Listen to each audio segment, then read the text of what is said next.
What's going on, guys? It's Cimoooooooo. So today I'm bringing to you a video on how to properly playtest for any given Yu-Gi-Oh event. A lot of you guys message me all the time asking how you can improve and get better at the game, and since that is one of the pillars of my channel, I thought making a video like this would be beneficial for a majority of you, because I see a lot of you guys talk about playtesting, and I think there's a very distinct difference between playtesting and effective playtesting, because we're all about efficiency, right? We want to get the most out of our time because a lot of us are busy in our daily lives with work or with school or with whatever life responsibilities you may have. So if there's any way to help make the most out of your time and playtest as efficiently as possible, then this is going to be the video for you. And with multiple YCSs like Niagara and Ghent, or even Pro Play Tour Columbus, which is going to be on October 12th and 13th, a $2,000 prize pool is up for grabs. Also, your invite to the $10,000 Invitational taking place in January if you top, and plus I'll be there doing live stream commentary coverage for the event. So links are in the description if you want to pre-register, and I hope to see you guys there. But hopefully these tips are going to help you guys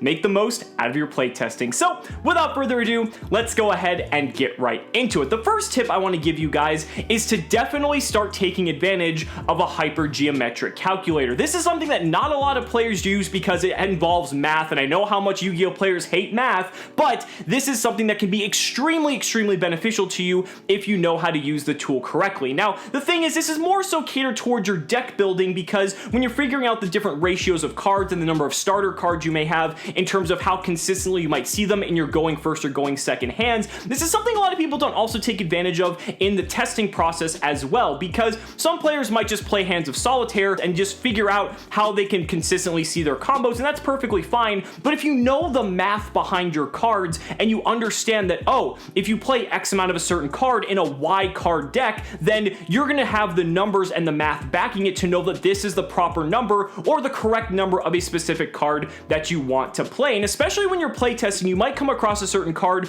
you might want to incorporate, and maybe there's multiple ways to access that card. So for instance, let's say you want to incorporate something like, say, Destrudo, and you've got other cards in your deck that can facilitate Destrudo, like Foolish Burial, Dragon Shrine, different ways to tutor Destrudo to the graveyard so you can special summon it and do whatever combo you might want to do with a card like that.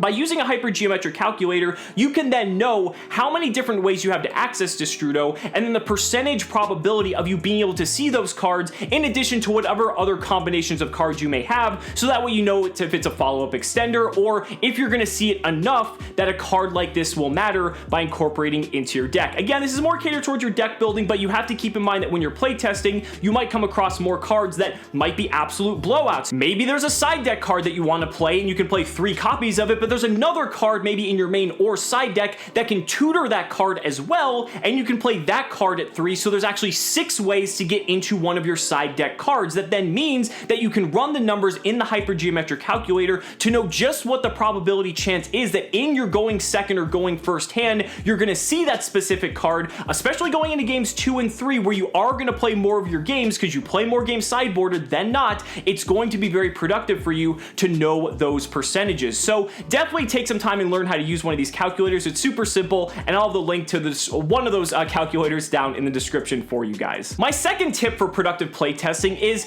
test against decks that are actually relevant to the event that you're going to be going to. Now, this may seem like a no-brainer, but a lot of people might just want to go into something like Dueling Book or on YGO Pro or any other online simulator and just start testing with their specific deck. And yes, while you are going to learn from playing that deck, if you're going up against opponents that are going to be playing stuff like crawlers or, you know, just weird obscure decks that you have zero chance to see at a competitive event, while yes, you are learning how your own deck works, you're not understanding how your deck interacts with the opposing decks that are actually going to be relevant in that given tournament. Take for instance, at this current moment, the top 5 decks that we have right now are decks like Sky Striker, Salamangreat, Pure Thunder Dragon, and then you've got stuff like Pendulum, as well as Orcus, that's the other one, that are going to be the decks you're going to see the most represented, and so that's the highest likelihood you're going to see those decks at any given competitive event. If you're not testing against those 5 decks specifically, then you're definitely doing something wrong, because statistically speaking, you're going to see those 5 decks more than any other deck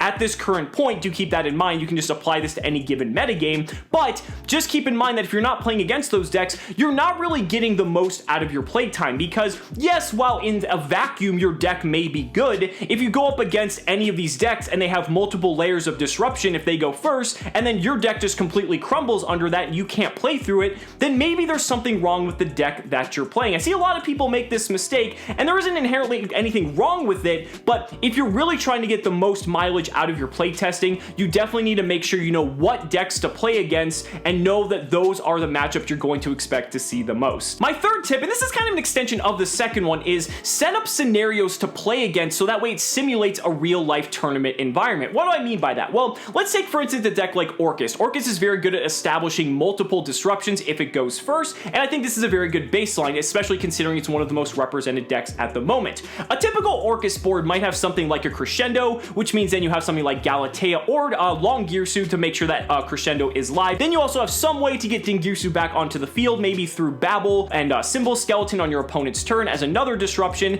and depending on the type of Orcus variant that they're playing, they might have another disruptor in addition to that. Maybe if they're playing Cyber Orcus, they have something like Cyber Dragon Infinity or anything like that, but you can even just keep it basic with something like Dingirsu plus a Crescendo. When you're playing and playtesting, you need to just set up this hypothetical scenario if your opponent were to go first, and let's say you have no way to disrupt it, and then draw your 6-card hand and see if your deck is able to play through the multiple layers of disruption that this Orcus board can assemble. And you can extrapolate this and replicate it across all the best decks. You can take it for Thunder and try to play through stuff like Colossus Titan or even multiple Colossus. You can go up against a deck like Salamangreat, try to play through their disruption of maybe a Salamangreat Roar and a few hand traps, and maybe identify where the Salamangreat player might use their hand traps against whatever given deck that you're playing against. This is very crucial because while yes, you can just play Solitaire with whatever deck that you're playing going first, it's much different when you go second, and you need to identify, once you've identified what the best decks are, you need to identify how they're going to use those disruptions against you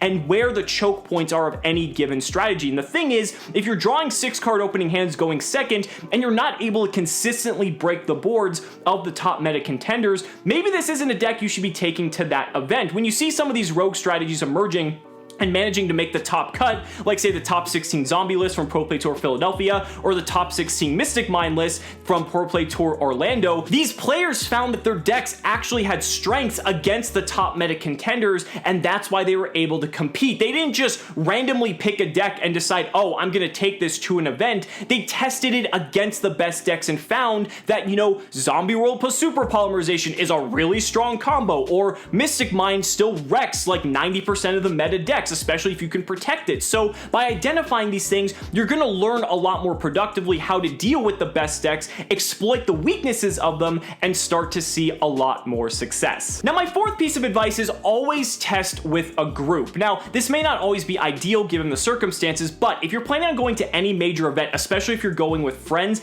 this can be a very big game changer, because it's one thing just to play test against one of your friends or an opponent, and both of you are just kind of tunnel visioned into that game. But if there's one or ideally two other players watching that game, and maybe you even play open-handed where both hands of the players are revealed, the two players outside of the game might actually identify different play lines that the two players in the game might not have seen. And this could change a lot of different things, because sometimes because you get tunnel vision or because you've been doing things a certain way for so long, you might not see that there's actually a better way to do them depending on what deck you're playing, or maybe for a given matchup, or you might identify there's actually a specific play you can do for a given matchup that gives you a huge advantage that you may not have realized unless someone else who is outside of the game pointed that out. This is very significant, and honestly, I feel like this is where a ton of learning takes place, because by having a group of really good players being able to kind of help one another, ensuring that players are doing everything correctly, but also finding and exploiting the weaknesses of one another's decks,